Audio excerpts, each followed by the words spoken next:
Well, there are a great many things that you can do with the property when you own it. There are some rules that you still need to follow, both public and private. This talk is about those rules. You might wonder why there seems to be a lot of regulation about what you can do with property you own. I mean, after all, it's called property rights, and you paid for it. And the simplest response to that is that of spillover effects, or when one landowner uses their land in a way which carries negative repercussions for owners or users of land nearby. So a shopping mall without enough parking spaces simply pushes visitors to park at nearby properties, for example, who don't necessarily receive any benefit from that. Or a property paved over with concrete without consideration for where the water will run off to when there's a big storm places its neighbors at greater risk of flood damage. And most tangibly, it's clear that a factory that produces major smoke or chemical emissions should not be allowed close to homes where people and their families live. And another example of that is of the monopoly holdout. Think about the high-speed railroad from Los Angeles to San Francisco. If many multiple private parcels are needed to build those rail lines, just one or a few of those landowners can effectively hold the entire project hostage by refusing to sell at a reasonable price. Ultimately, that extracts wealth from the other taxpayers because of their monopoly they hold on the project. So, in society, there has to be some sort of mechanism to be able to occasionally take land from private owners at a reasonable price. And that power is called eminent domain, and we'll talk about that more in a little bit. Spillover and the potential for monopoly are good justifications for why there must be some reasonable limits on what any single landowner can do with their property. But there are other physical limitations in what can be built too, in order to just generally protect society and users of property.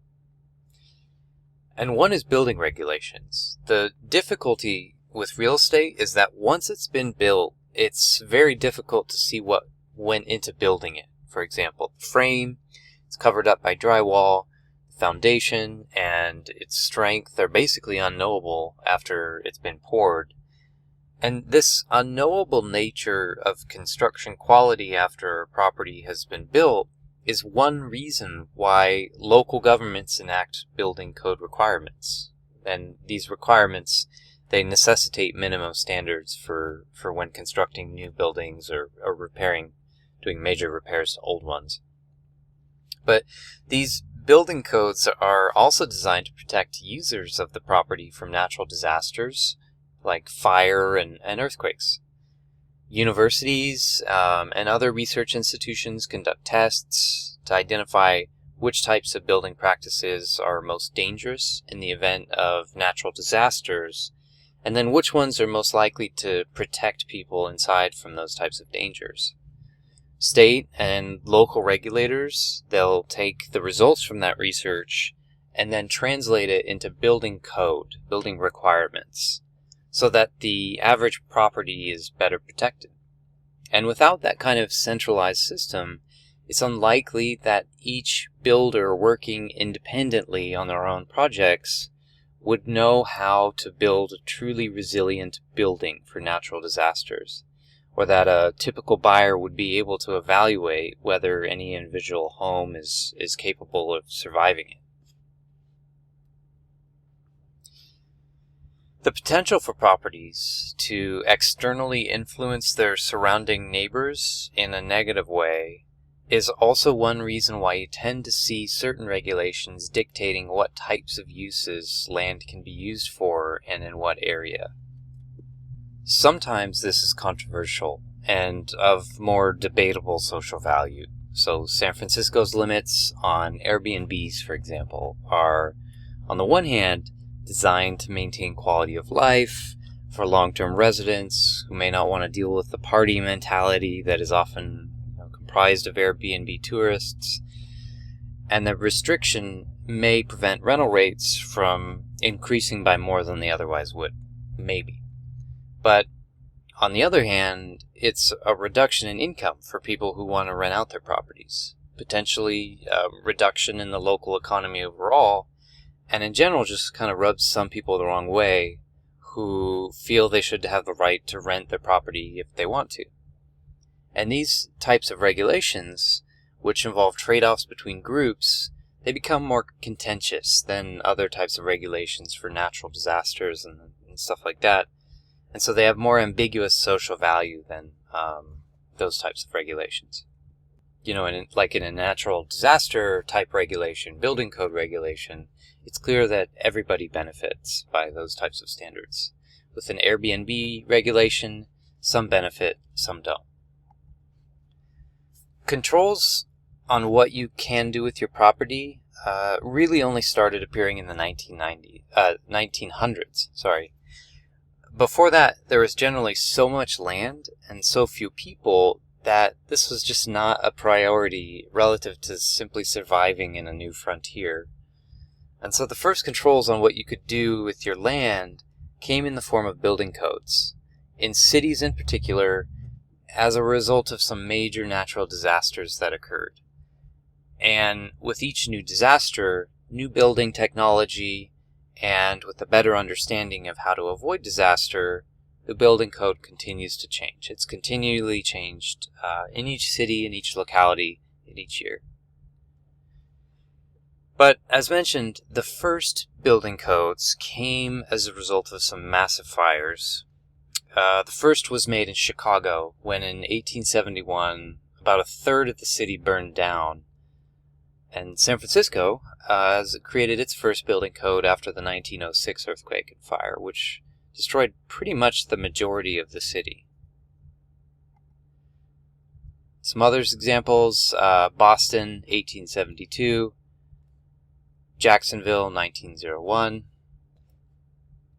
We have Seattle, 1889, Baltimore, 1904, just decimated cities. And this is the reason for why building codes really came into existence. There was a practical reason for it. And it wasn't just fires and earthquakes. Here you can see in the southeast, there's significant problems with hurricanes. And so you'll have different building code regulations for different parts of the United States, depending on what natural disaster it's most exposed to. But after building code requirements came something called zoning. Zoning is used by essentially all municipalities in the United States as well. Created at the municipality level, zoning provides a set of parameters of what you can do with your property. Oftentimes, zoning is used to separate out residential districts from industrial ones, or to create distinct commercial corridors, rather than having businesses spread haphazardly throughout the city. You can identify zoning for your property or for your city in general through something called a zoning map. Every city has its own zoning map, and they provide it publicly and free of charge.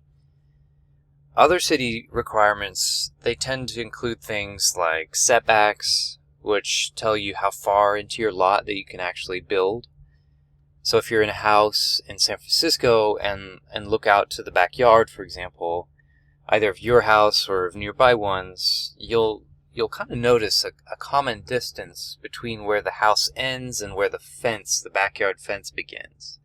And that's all because of setback requirements. The city required the developer to maintain a set amount of yard space, and that's why they're all kind of uniform like that. Other regulations common in cities include limits on how densely a property can be built by, for example, setting building height limits. How many stories you can build for a single square footage of land, or the maximum amount of interior floor area relative to the size of the lot. There's kind of two ways to get around to the same thing. By the way, some of these density limits are controversial, especially when housing is expensive and new housing supply is needed to make it more affordable. This type of regulations by cities is sometimes also contentious, because the question is, why should we limit building at all when there's more supply of housing needed? The original justification for these types of regulations, they came around when land was a bit more plentiful, and when there was this idea of city planners that maybe spreading things out was better than stacking up density and making it was originally sort of a quality of life thing, but I think it's debatable. In addition to zoning and these other types of regulations we talked about, local governments create regulations surrounding subdivisions. And so subdivisions are basically neighborhoods which are built during a single phase. You'll see these subdivisions a lot in the East Bay and elsewhere in the United States. They're quite common. They're a little less common in already densely developed cities like San Francisco or New York City. They're not common at all. You won't see one there. But you can generally identify these subdivisions by the uniformity of the types of houses involved. And if you look at an aerial map, like the one that we're looking at here, just Google Maps, they usually have this pattern where they're bounded in by windy roads, and they have a bunch of cul-de-sacs inside. Like you see here for this subdivision, it's for Pleasanton. Neighborhoods, basically. You might have grown up in one, or you've certainly driven in and seen one before.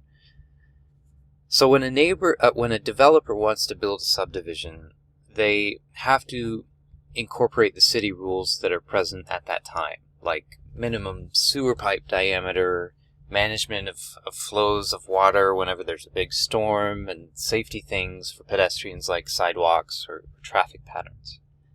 This is additional type of control, regional control for real estate. But so how do all these rules and controls get decided, and who does the deciding exactly? And the answer is that each city will have its own planning and zoning commission, and elected city officials then decide who should sit on that commission.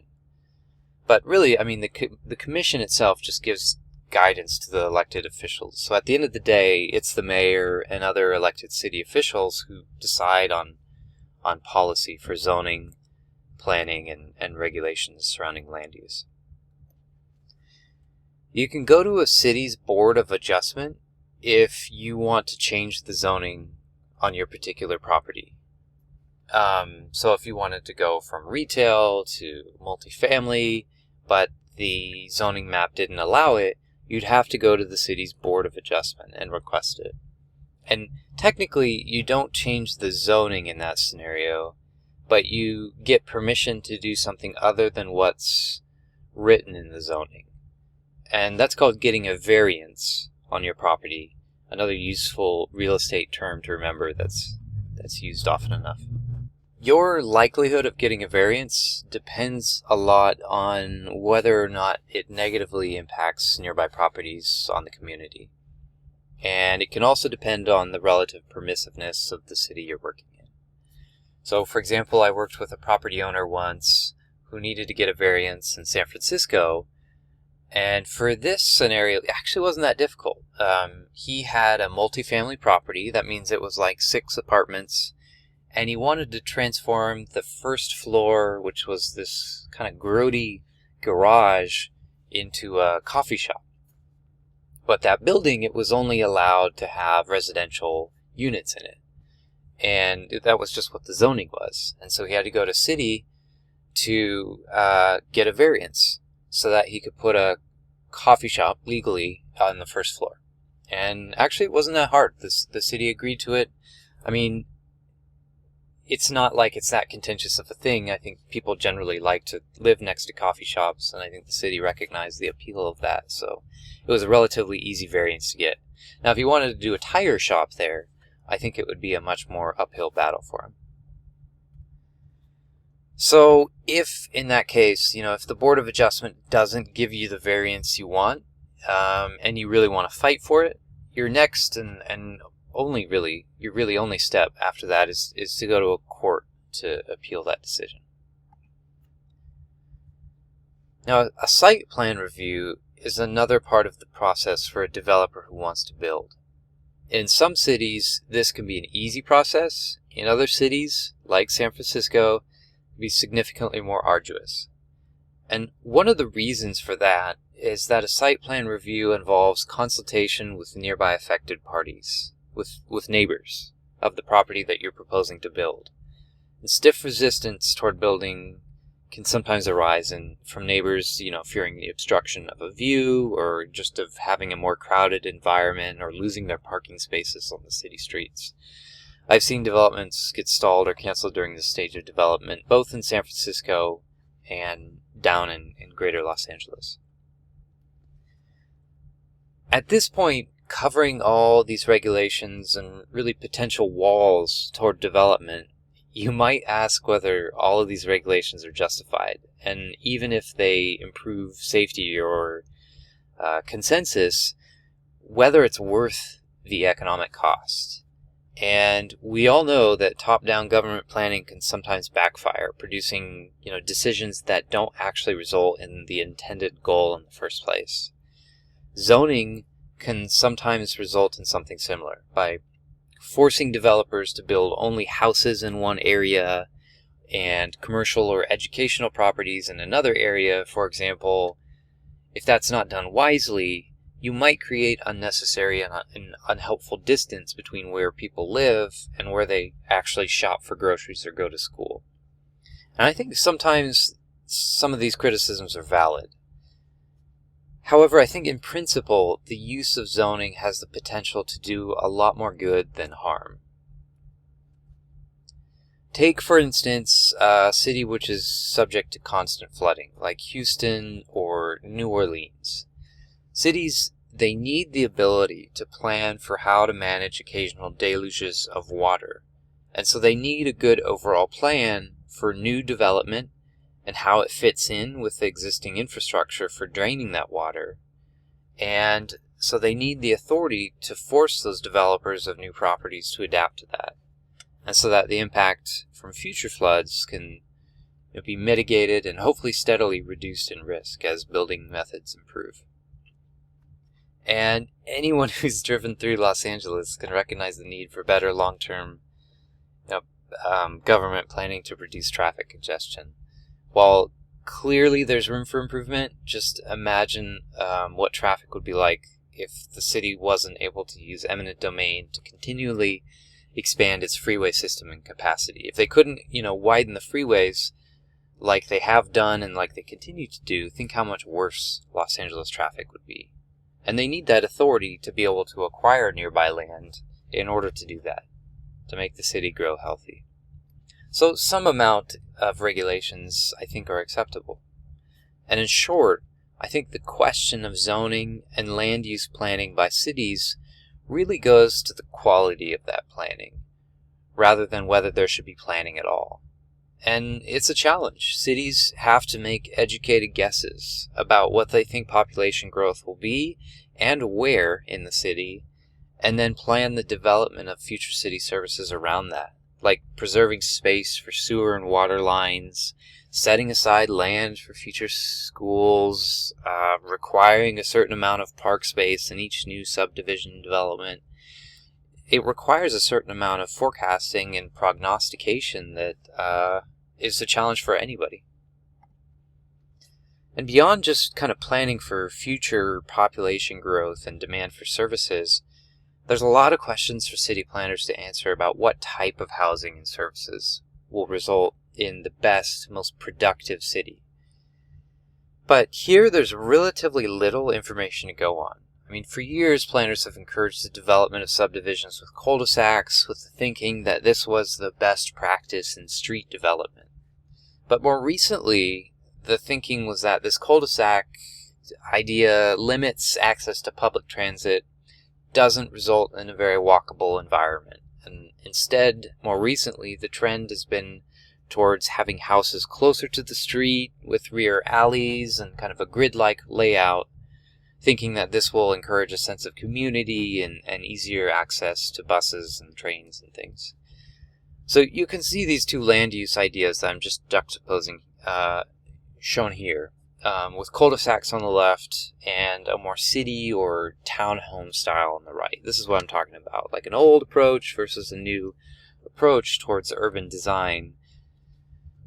But the fact that we really don't know which works best at this point really raises the question of whether land use controls should be involved at this level of development at all, or whether it should be up to the developers to decide street layouts and so forth, and just leave the city to focus on zoning and other sort of essential services. I think it's a question open for debate on both sides. Besides, on the zoning side, land use planners at various cities have been experimenting and producing some interesting ideas. The planned unit development, for example, or PUD, is one of those ideas. This involves purposely allowing a mix of different property types within the same neighborhood and allowing density, meaning like stacked height, for example, to vary. So, that might also mean to allow single-family and multifamily apartments near to each other in practice, rather than trying to kind of segregate them into distinct neighborhoods that we tend to see with older developments. So planned unit developments, in addition to kind of mixing property types, they also tend to have more open space associated with them. So you can see in this PUD to the right, there are some actual lakes interspersed among the housing. It's quite nice to kind of mix it up.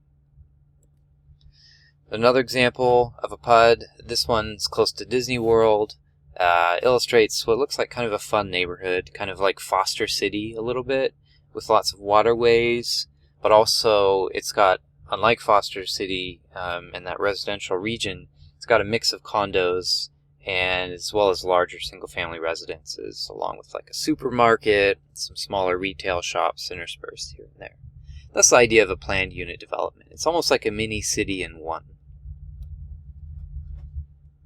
And this gets to the idea of a more flexible, permissive zoning agenda by city planners.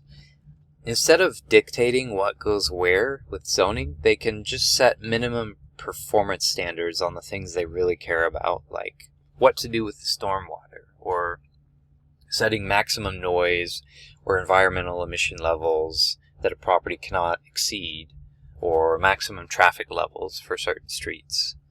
So for example, you can have a high traffic area and you can have a low traffic area, and then just let developers pick their property type, whether it's a house, an office. Let them choose based on market conditions, as long as it fits the traffic parameters that the city sets for the given geographic area.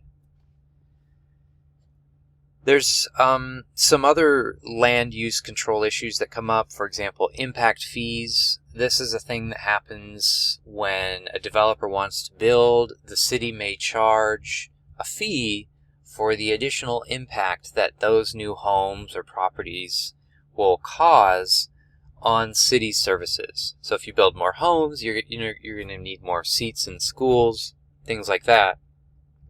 You're going to need more wastewater treatment.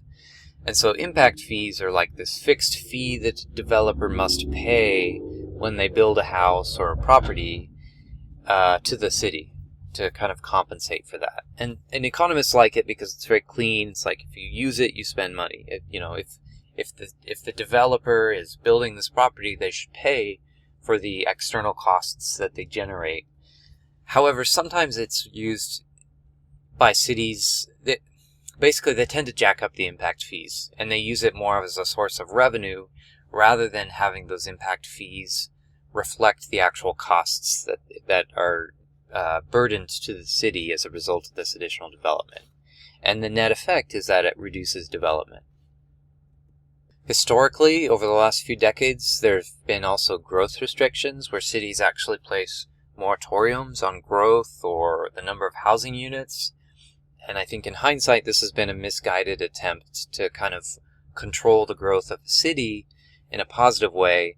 What's happened is those types of moratoriums have really just pushed up house prices more than anything else.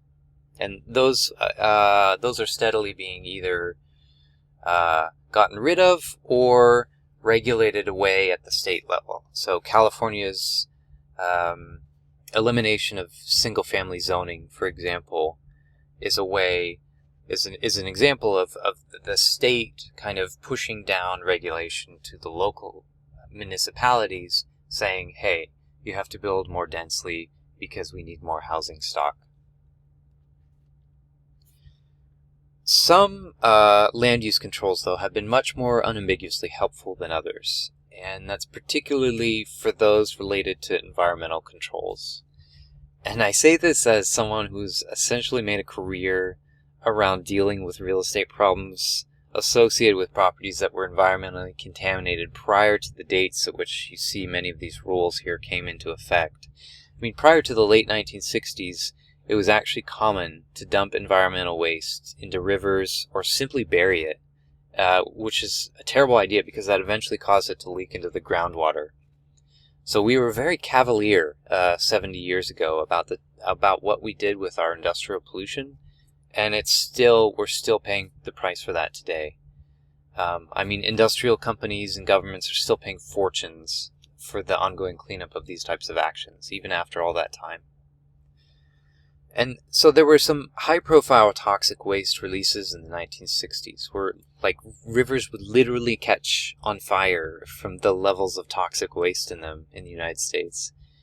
And that led to these rules and the creation of the EPA, or the Environmental Protection Agency. And as it relates to real estate, these acts hold polluting landowners responsible for the damage that they do to the environment. Basically, that's what they do. Some of the most common damage when we're talking about environmental contamination relates to PCBs or leaking underground storage tanks. So gas stations are a common source for this. If you've wondered about, you're filling up your tank, if you've ever wondered about where that gas comes when you're actually filling up your car, the answer is that you're standing on some gigantic metal tanks underneath you in the ground that are full of gasoline. I mean, these are really big tanks. And the problem is that those tanks sometimes leak, especially old ones. And if they do, that gasoline can seep into the groundwater, which we drink. And the problem there, in addition, is that the groundwater isn't just isolated to one property. The way water runs, underground, it runs throughout all underneath the land.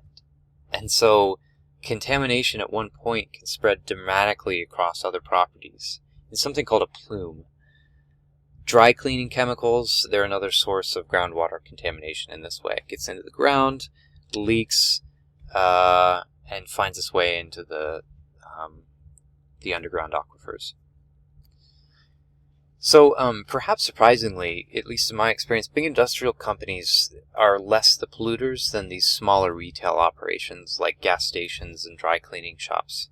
For the most part, big companies, big industrial emitters, their risk of contamination is low because basically they're subject to serious environmental scrutiny. The amount of regulation that they have to comply with, the amount of inspections, and the amount of litigation they'd be exposed to in terms of economic damages if they were found to pollute is just astronomical. And so they tend to be run much more professionally with much better emission standards. Okay, switching topics a bit, let's talk about the power of eminent domain. I've mentioned it a couple times now just in passing, but this is the right of government to acquire private property without the owner's consent. Now, it has to be for good reason. It's got to be for legitimate public use, and it has to involve just compensation. And so that means that when the government acquires property in this way, it has to pay a fair market price for what it's acquiring. And the most common way in which this occurs in real life is when the government needs to widen a road or produce a new freeway on-ramp or off-ramp. And this usually requires taking like a nearby strip of former land for just compensation. In practice, the few times I've seen an eminent domain action, this is what it's been for. But theoretically, it is possible for cities and other government agencies to acquire under eminent domain using more broad justification, such as like for economic redevelopment. But regardless of their taking or their reason for taking, they still have to pay just compensation. Doesn't matter the reason, they still have to pay a fair price for the thing that they're buying or taking, buying by force. And by the way, eminent domain is a type of condemnation, where condemnation means more generally just taking of property by the government. If a property is like uninhabitable and presents a safety risk to the general public, it's falling down, it's infested with mice, the government has a right to take that property under condemnation laws.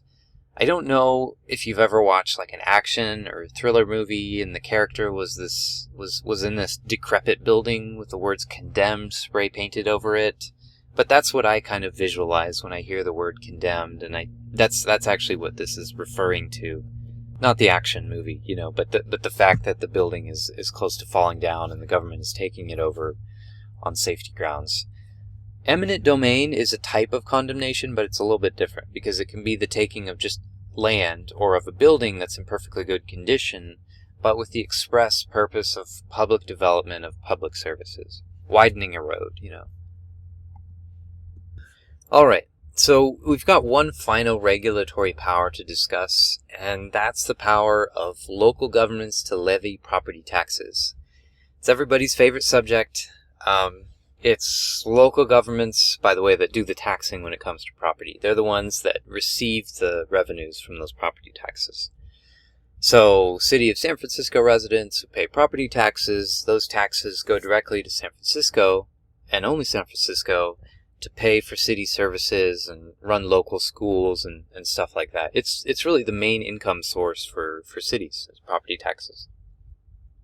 So, it's usually just the city and also sometimes the county that tax, but sometimes you can have other regional government agencies also levy additional taxes on property, usually to pay for major physical infrastructure improvements. But not all properties are subject to property taxes, and some properties are subject to reduced property taxes. So religious organizations like churches, synagogues, mosques, usually they don't have to pay property taxes. Buildings owned by the state are also exempt. Like the SFSU campus is exempt from local property tax, for example. Buildings owned by nonprofit organizations are also sometimes exempt, but this can vary locally and by the type of nonprofit. Another thing that varies locally are homestead exemptions. If you own a home and you live in it as your primary home, and you declare that with the city, you usually get a little bit of a discount on your property taxes. It varies by municipality, but filing for the exemption as an occupying homeowner usually saves you a couple $100 a year. And tax rates vary by state and by municipality. Quite a bit by state, but also by municipalities. Different states have different ways of taxing. And California is sort of unique because of a voter proposition passed in the late 1960s. So for states outside of California, property taxes, they vary each year based on the government's assessment of market value for the property. And that fluctuates based on whatever's going on in the local real estate market at that time. And the way that works is that you have a government office called the tax assessor, and they estimate market values for each property each year, and then they tax as a percentage of that value. And that rate may be between 1% and 3% depending on state. Sometimes the formula is a little more convoluted than that, but that's the main idea. Basically, values change each year based on market, and the assessor taxes a small percentage of that, and that's your tax bill each year. But California is different, and it's based on your original sale price. So in California, the law allows the assessor to increase the taxable base, the amount by which it taxes you, by no more than 2% each year. And base property tax rates are about 0.7%, 0.75%, so less than 1%, depending on locality. San Francisco's a little higher. So if you bought a a property, though, for $1 million, and tax for the first year would be 0.75% of that, or $7,500. You can see in that top table there. But the next year, for California, the taxable base would rise by 2%, and then 0.75% of that would be $7,650. So your new tax bill went up by $150. So it would rise by like 2% each year, every year after that you own it, but never more than that. And compared to most states, this is a pretty generous system, and it provides stability for those that own and occupy their property for a long time. Now, some economists have complained, and with good reason, that this system has had some pretty negative side effects.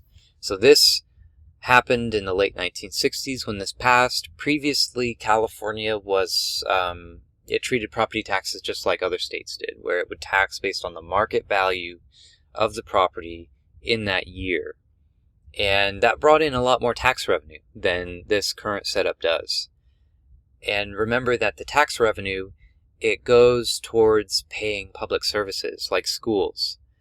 And that also includes universities. And so in the 1960s, it was kind of like a golden age for California's universities. That's where the UCs really got their prestige, and a lot of amazing research came out back then. But when this property tax cap came in, that reduced funding for a lot of schools in California. And in a way, we've been paying the consequences since then. So it hasn't been a free trade-off.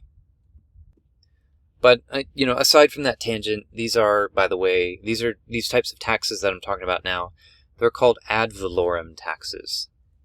Ad valorem taxes are taxes that are a fixed percentage of value. So the 0.5%, because it's a percentage of value, that's called ad valorem. You also have additional special assessments on top of that. And these are in addition to county and city local taxes that we covered. And so they tend to be specific to the county or the city. And they also tend to be voter-passed ballot measures, though there's not always a vote. And they usually cover infrastructure for the most part. So the pricing on these are a little bit different. It's not ad valorem. It's usually a fixed amount per square footage or a fixed amount of dollars per lot size. And sometimes even local neighborhoods charge assessments to pay for neighborhood-specific infrastructure. And this all gets added to your tax bill. So just to bring it home for a little bit of fun, let's take a look at an example of an investment property I own in downtown San Francisco. Because it's a great example because it includes all these types of line item special assessments, including the neighborhood-specific assessments. And so it's a little small with the print here. I apologize because we have a lot of line items. But this is the most recent annual tax bill. And on the top, you can see first the ad valorem taxes. Remember, those vary according to the value of the property itself. In San Francisco, which is a little unique in that it's both a city and a county in one, the combined tax rate is 1%. And in addition, you have special SF-specific ballot measures related to BART and local schools and stuff, which add an additional 0.18% on top. So those are additional ad valorem taxes. They're all ad valorem. So the ad valorem rate ends up at about 1.18% of assessed value per year. San Francisco ad valorem rates are a little higher than the California average. That 0.75% I mentioned, which I'm pretty sure that's a fact you'll find unsurprising. But in addition, you'll also have these special assessments shown in the bottom section. These are instead a fixed dollar amount each year. And some of them are citywide, like the SF Unified School District charge of $39. And that goes towards upgrading school buildings and things. But you'll also have the $97 charge called the East Cut. And this is interesting because it's a charge only for properties in a portion of the downtown around the Salesforce Tower. And the money goes towards extra street cleaning and security and things like that to kind of promote business, I guess. But these aren't elective charges. It's just part of the cost of owning property in the area. And by the way, you can also tell this is an investment property because there's a 0 listed for the exemption. There's a column up at the top called exemption, and that means I haven't filed a homeowner's exemption on the property as I rent it out, and so I don't actually live there. If there were a homeowner exemption, you'd see a value of $25,000 here, and then that amount would be deducted from the $648,000 assessed value before these ad valorem tax amounts were calculated. So it's like 1.18%, that tax rate gets multiplied by 648 minus 25 instead of the 648. So it ends up just saving, a few $100s per year. But that's it. It's all about government controls. So I hope we did a decent job today explaining a few of the government controls that are out there, why they're there in the first place, and some trade-offs associated with them.